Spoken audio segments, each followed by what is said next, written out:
ప్రభువైన యేసుక్రీస్తు నామములో అందరికీ ఉదయకాల సమయమైన శుభాభివందనములు తెలియజేసుకుంటూ ఉన్నా.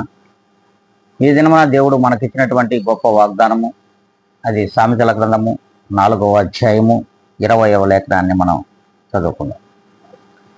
నా కుమారుడా, నా మాటలను ఆలకింపుము, నా వాక్యములకు నీ చెవి యొగ్గుము.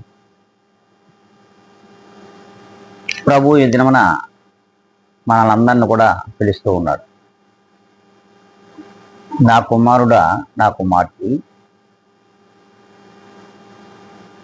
నా మాటలకు చెవి యొగ్గుము,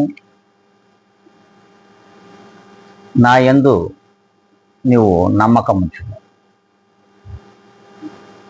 మరి ప్రభువుల వారు అడుగుతున్నటువంటి మాటలు మనలో ఏమాత్రమైనా మనకు వినబడుతున్నాయా ఉదయకాల సమయం అంటే, ఒక్కసారి మనలో మనము ఆత్మ పరిశీలన చేసుకోవాల్సిన అవసరం కూడా లేకపోలేదు.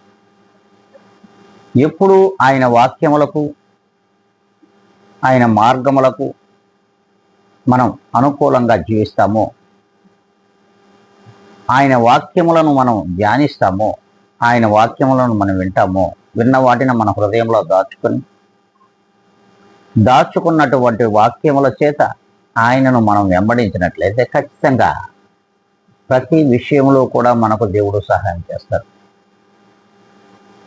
మరి అలా ఉన్నామా లేదా మనం ఆత్మ పరిశీలన చేసుకొని ఏ దినం నుండైనా సరే ప్రభువుకు నమ్మకంగాను, ఆయన మాటలు వినేవారిగాను, ఆయనను నమ్మకంగా విశ్వసించి ఆయన వెంబడించే వారిగా ఉండగలము అనుకున్నట్లయితే అందరం కూడా తల్ల వంచుకుందాం, ప్రార్థనలో ఏకీపిద్దాం. పరిశుద్ధుడా, ప్రేమ నమ్మకము కలిగిన మా గొప్ప ఘనమైన తండ్రి, ఉదయకాల సమయంలో నీ ఇచ్చిన వాగ్దానం చేత మమ్మల్ని అందరూ కూడా నీవు నడిపించమని, అట్టి కృపా సహాయమును నీ ప్రియమైనటువంటి విశ్వాసులందరికీ దయచేయమని, అలాగే ఇదిగోనైనా నన్ను నేనుగా మిక్కిలిగా తగ్గించుకొని నీ ప్రియ విశ్వాసులను మీ పాదాల దగ్గర పెడుతూ క్రీస్తు యేసు నామములో అడిగి వేడుకొని ప్రార్థిస్తున్నాను మా తండ్రి. ఆమేన్.